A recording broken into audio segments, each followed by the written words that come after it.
Vamos a ver en este vídeo la fortaleza relativa y las propiedades físicas del enlace iónico. Habíamos terminado en el vídeo anterior hablando de la ecuación de von Haber y el por qué los compuestos iónicos eran tan estables. Se debía a la energía reticular. Decíamos de la energía reticular que era una energía siempre de signo negativo y que se desprendía al formarse la unión entre los iones, al formarse la red. Bien, entonces la clave de las propiedades de los compuestos iónicos se debe a esta U o energía reticular. La energía reticular tiene esta forma, o esta fórmula matemática, que es la ecuación de Borlande. Bien, vamos a ver qué significa cada uno de los parámetros. K es la constante electrostática de Coulomb, Na es el número de Avogadro, porque estamos hablando de moles siempre, entonces por eso tenemos el número de Avogadro.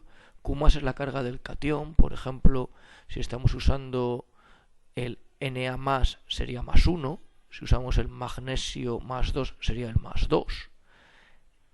Q menos es la carga del anión, si usamos el flúor menos sería el 1, y si usamos el oxígeno menos 2 pues sería el menos 2. Fijaros que las cargas del catión y del anión vienen en valor absoluto porque lo que nos interesa es el número, el 2 o el 1, no el signo. D es la distancia entre los átomos que forman el enlace. A es una constante que se llama la constante de Madelung, que tiene que ver con el empaquetamiento, y N el factor de compresibilidad, que es el número de átomos que hay por cada unidad de medida del espacio.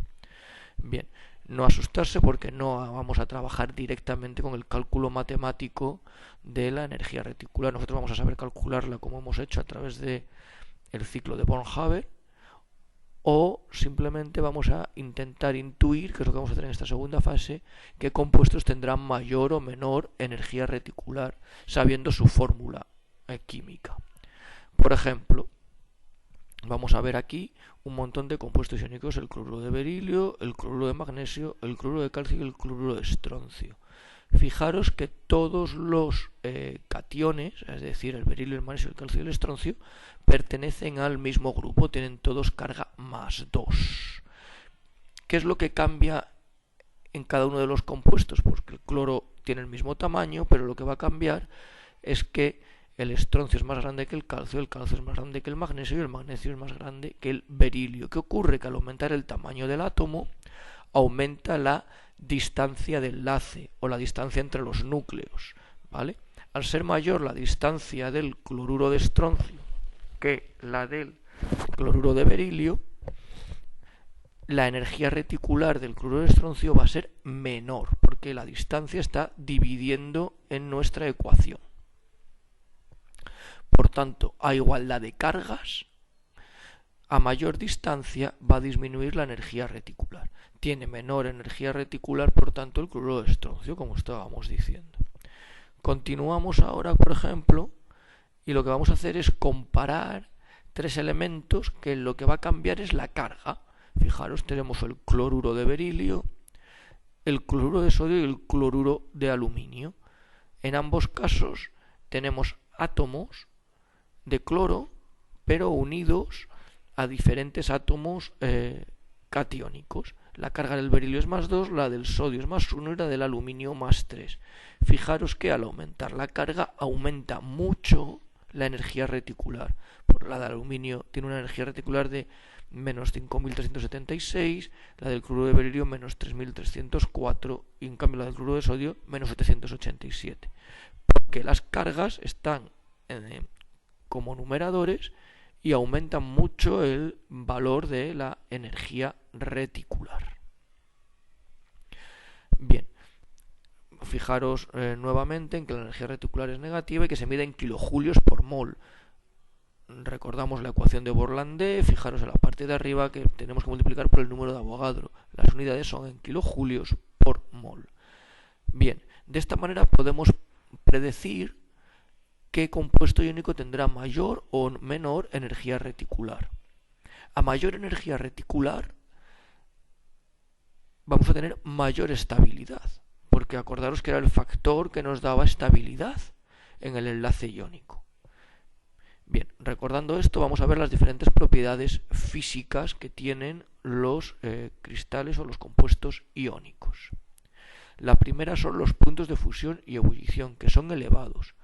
Cuanto mayor energía reticular tengamos, más elevados serán los puntos de fusión y ebullición, porque para fundirlos es necesario romper la red cristalina, separar los cristales, y para eso hay que vencer la energía reticular. El que los puntos de fusión y ebullición sean elevados hace que todos sean sólidos a temperatura ambiente. Están todos en torno a los 400, 700, 800 o 1000 grados de temperatura de punto de fusión. Son muy duros, precisamente porque los átomos están unidos por fuerzas electrostáticas de carga eléctrica que son muy fuertes. Cuanto mayor energía reticular tengamos, mayor dureza tendremos en el compuesto. ¿De acuerdo?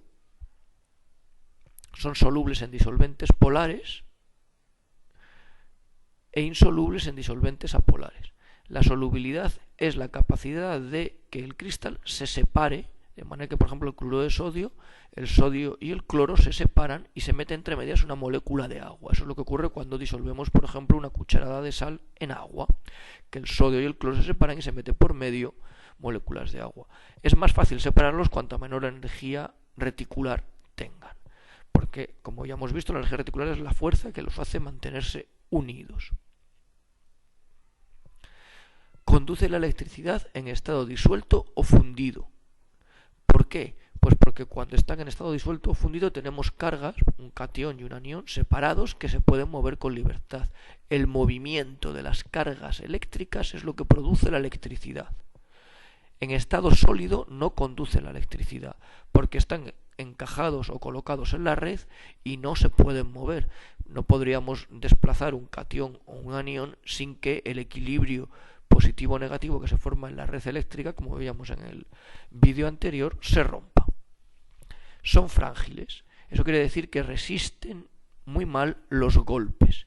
La dureza es la resistencia a ser rayados, es decir, a arrancar trozos de la estructura.